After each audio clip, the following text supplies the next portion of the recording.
Hey guys, this is my 10th gen F-150 with the 4.2 liter. I'm gonna start it up and just do a little walk around. Anyway, let's go and start her up.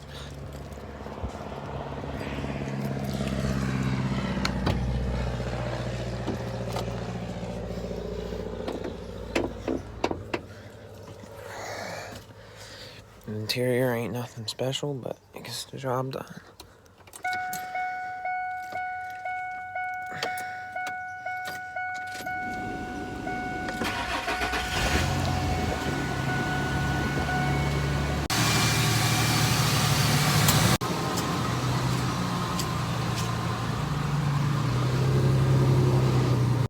It hasn't been started up for about a week. You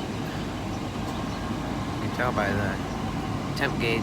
Like and subscribe, comment.